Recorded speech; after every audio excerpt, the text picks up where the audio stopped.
గ్రంథాలయాలను ఆధునిక దేవాలయాలుగా చెప్తుంటారు. అలాంటి గ్రంథాలయాలకు గ్రంథపాలకుడు పూజారి పాత్ర పోషిస్తాడు. పాఠకుడికి అవసరమైన పుస్తకాలు అందించడంలో కీలకంగా వ్యవహరిస్తాడు. వందల పుస్తకాల్లో పాఠకుడికి అవసరమైన పుస్తకం ఎక్కడ ఉందో ఆ గ్రంథ పాలకుడికే తెలుస్తుంది. తన లైబ్రరీకి వచ్చే పాఠకులకి ఎటువంటి సౌకర్యాలు కల్పించాలో పూర్తి స్థాయి అవగాహన ఉండే వ్యక్తి అక్కడ లైబ్రేరియన్ మాత్రమే. అలాంటి గ్రంథపాలకుల జాతీయ దినోత్సవం ఈ రోజు. లైబ్రేరియన్స్ దినోత్సవ ప్రత్యేకత ఏంటో ఈ కథనంలో చూద్దాం. గ్రంథాలయ శాస్త్రపిత ఎస్ఆర్ రంగనాథన్ జయంతిని పురస్కరించుకుని దేశవ్యాప్తంగా గ్రంథపాలకుల దినోత్సవాన్ని నిర్వహిస్తున్నారు. గ్రంథాలయ శాస్త్ర అభివృద్ధి, గ్రంథాలయాల నిర్వహణ, పఠనం ప్రాధాన్యత కోసం అనేక పుస్తకాల్ని రంగనాథన్ రచించారు. పుస్తక పఠనం ద్వారానే పూర్తి విజ్ఞానం సాధ్యమవుతుందని నమ్మిన గొప్ప వ్యక్తి రంగనాథన్. సమాజ అభివృద్ధికి, ప్రజల విజ్ఞానానికి లైబ్రరీలు ఎంతో దోహదం చేస్తాయని ఎస్ఆర్ రంగనాథన్ తెలిపారు. గ్రంథాలయ శాస్త్ర అభివృద్ధికి ఎస్ఆర్ రంగనాథన్ చేసిన కృషికి భారత ప్రభుత్వం 1957లోనే పద్మశ్రీ బిరుదుతో సత్కరించింది. 1965లో గ్రంథాలయ శాస్త్ర జాతీయ పరిశోధనాచార్యునిగా నియమించి గౌరవించింది. అంతకంటే ముందు బ్రిటిష్ పాలనలోనే రంగనాథన్ కు రావు సౌహెబ్ బిరుదుతో 1935లో సత్కరించింది. వీటితో పాటు రంగనాథన్ గ్రంథాలయ శాస్త్ర అభివృద్ధికి చేసిన కృషిని గుర్తిస్తూ జాతీయ, అంతర్జాతీయ స్థాయిలో అనేక ప్రశంసలు, అవార్డులు అందుకున్నారు. 1892 ఆగస్టు 12న తమిళనాడులోని తంజావూరు జిల్లా షియాలిలో రంగనాథన్ జన్మించారు. ఇవాళ ఆయన 132వ జయంతి సందర్భంగా దేశవ్యాప్తంగా గ్రంథాలయ పాలకుల దినోత్సవ కార్యక్రమాలు నిర్వహిస్తున్నారు.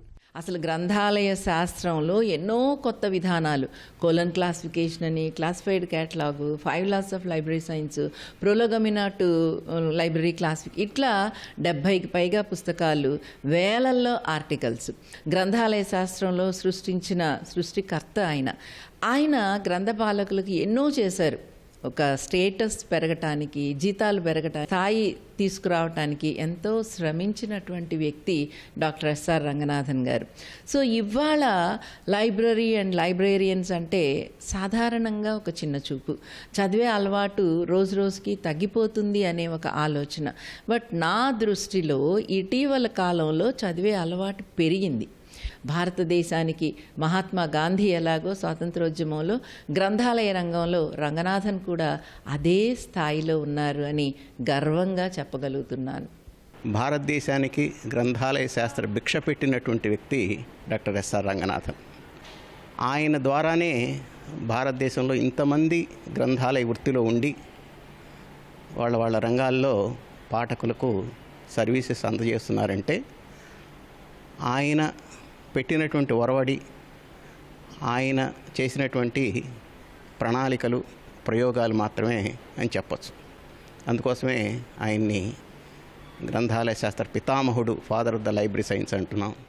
విజ్ఞానాన్ని పెంపొందించడంలో పుస్తకాల పాత్ర ఎంతో ముఖ్యమైనది. అలాంటి పుస్తకాలను సంరక్షించి భవిష్యత్తు తరాలకు అందించడంలో లైబ్రేరియన్స్ కీలకంగా వ్యవహరిస్తారు. వేల ఏళ్ల నాటి చరిత్రను పదిలపరిచేది గ్రంథాలయాలే. అలాంటి లైబ్రరీల నిర్వహణ ఎలా ఉండాలి, గ్రంథ పఠనం ఎలా చెయ్యాలి, పాఠకులను గ్రంథ పఠనానికి ఎలా అలవాటు చెయ్యాలి వంటి అనేక విషయాలపైన పూర్తి స్థాయిలో అవగాహన పెంపొందించుకునేవాడే మంచి లైబ్రేరియన్ అవుతాడు. ఈ మధ్య కాలంలో పుస్తకాలు చదివే వారి సంఖ్య పెరుగుతోందని అనేక పరిశోధనలు తేల్చాయి. అయితే పాఠకులను ఆకర్షించడానికి ఎటువంటి చర్యలు చేపట్టాలి, శాస్త్ర సాంకేతిక విధానాలను ఆచరించి పాఠకులకు కావలసిన సమాచారం, పుస్తకాలను త్వరగా ఎలా అందజేయాలి అనే అంశాలపైన గ్రంథపాలకులు దృష్టి సారిస్తున్నారు.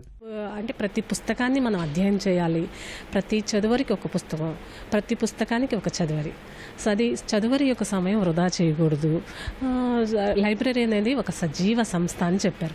సో ఆయన చెప్పిన పంచసూత్రాలన్నీ కూడా మేము ఇక్కడ చేస్తామన్నమాట. ఇంతకుముందు మాకు తక్కువగా ఉండేవాళ్ళు, కానీ కోవిడ్ తర్వాత మరి పేరెంట్స్లో పెరిగిందో పిల్లల్లో పెరిగిందో అవేర్నెస్ అనేది బాగా వచ్చింది. అంతకుముందు మాకు మెంబర్షిప్ తక్కువగా ఉండేది. అది కాకుండా రిటైర్డ్ పీపుల్ ఇంతకుముందు మాకు ఓన్లీ పేపర్ రీడింగ్ కోసం వచ్చేవాళ్ళు.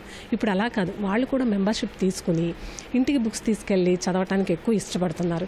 యూత్లో కూడా చాలా వరకు ఇప్పుడు అవేర్నెస్ వచ్చింది. ఆగస్టు 12వ తారీఖు లైబ్రేరియన్ దినోత్సవం అన్నమాట. సో వీళ్ళందరికీ స్టాఫ్ అయితే చాలా ఫ్రెండ్లీగా ఉంటారండి. మనం ఏది అడిగినా నవ్వుతూ సమాధానం చెప్తూ, మనకి ఏ బుక్స్ ఎక్కడ ఉన్నాయో చాలా ఓపిక్గా, ఒకవేళ మనకి దొరకకపోతే వాళ్ళే వచ్చి అన్నీ చూసి ఇవ్వడం కూడా జరిగింది. ఇక్కడికి రావటం నేను చాలా ఆనందంగా ఫీల్ అవుతున్నా. 12వ తారీఖు వాళ్ళందరికీ నేను నా మనస్ఫూర్తిగా శుభాకాంక్షలు తెలుపుతున్నాను. షిప్కి కెప్టెన్ ఎంత ముఖ్యమో లైబ్రేరియన్ కూడా అంతే ముఖ్యము. లైబ్రేరియన్కు ఖచ్చితంగా ఒక డే అవసరం.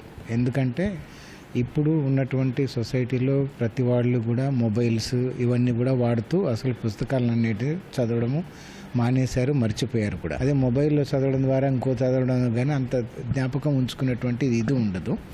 దీని ద్వారా మనము ఎన్నోసార్లు మనం అండర్లైన్ చేసుకోవచ్చు, మళ్ళీ మళ్ళీ చదువుకోవచ్చు. కానీ ఇది ఎప్పుడు కూడా మనకి ఇన్స్పిరేషనల్గా మనకు కళ్ళ ముందు ఇలా కనబడుతూ ఉంటుంది. ప్రస్తుతం ఉద్యోగాల కోసమే చదివేవారు ఎక్కువగా కనిపిస్తున్నారు. అనేక అంశాలపైన అవగాహన, విజ్ఞానం పెంపొందించుకునేందుకు చదివేవారి సంఖ్య తక్కువగా ఉంది. పుస్తకాలు చదివేవారి సంఖ్య పెరిగితే సమాజం మరింత అభివృద్ధి వైపు పయనిస్తుంది. చిన్ననాటి నుంచి విద్యార్థులకు పుస్తక పఠనం అలవర్చడం ద్వారానే పాఠకుల సంఖ్య పెరుగుతుంది.